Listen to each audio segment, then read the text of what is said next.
ಎಲ್ಲರಿಗೂ ನಮಸ್ಕಾರ. ಈ ವಿಡಿಯೋದಲ್ಲಿ ಪೂಜೆಯಲ್ಲಿ ಎಷ್ಟು ವಿಧದ ಹೂಗಳನ್ನು ಬಳಸಲಾಗಿದೆ ಎಂದು ಕಮೆಂಟಲ್ಲಿ ದಯವಿಟ್ಟು ತಿಳಿಸಿ. ಹಾಗೆ ಎಷ್ಟು ವಿಧವಾದಂತಹ ಗಣಗ್ಲೆಯ ಹೂಗಳನ್ನು ಅಂದರೆ ಬಣ್ಣದ ಹೂಗಳನ್ನು ಗಣಗ್ಲೆಯಲ್ಲಿ ಎಷ್ಟು ವಿಧವಾದ ಬಣ್ಣದ ಗಣಗ್ಲೆ ಹೂಗಳನ್ನು ಪೂಜೆಯಲ್ಲಿ ಬಳಸಲಾಗಿದೆ ಅಂತ ತಿಳಿಸಿ.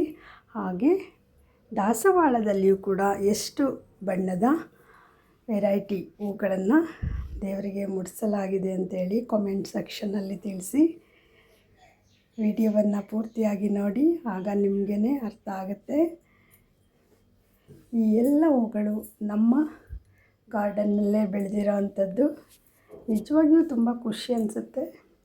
ಇಷ್ಟೊಂದು ಹೂಗಳನ್ನ ನಾವೇ ಬೆಳೆದು ದೇವ್ರಿಗೆ ಮುಡಿಸೋದು ಇವೆಲ್ಲ ತುಂಬ ಸಂತೋಷವನ್ನು ತರುವಂಥ ವಿಷಯ. ಬಟ್ ಇವತ್ತೇನು ಈ ರೀತಿ ವಿಡಿಯೋ ಮಾಡಿ ನಿಮ್ಮನ್ನೆಲ್ಲ ಪ್ರಶ್ನಿಸಬೇಕು ಅನ್ನಿಸ್ತು, ಕೇಳಬೇಕು ಅನ್ನಿಸ್ತು. ಅದಕ್ಕೋಸ್ಕರ ಅಷ್ಟೇ ಈ ವಿಡಿಯೋವನ್ನು ಮಾಡಿದ್ದೇನೆ. ವಿಡಿಯೋ ಇಷ್ಟ ಆದರೆ ಲೈಕ್ ಮಾಡೋದನ್ನು ಮರಿಬೇಡಿ. ಹಾಗೆ ಕಾಮೆಂಟಲ್ಲಿ ಎಷ್ಟು ಹೂಗಳಿದೆ, ಯಾವ ಹೂಗಳಿದೆ, ವಿಧದ ಹೂಗಳಿದೆ, ಬಣ್ಣದ ಹೂಗಳಿದೆ ಅದನ್ನು ದಯವಿಟ್ಟು ತಿಳಿಸಿ. ಹಾಗೆ ಸಬ್ಸ್ಕ್ರೈಬ್ ಮಾಡಿಕೊಂಡು ಚಾನಲನ್ನು ನೋಡಿ.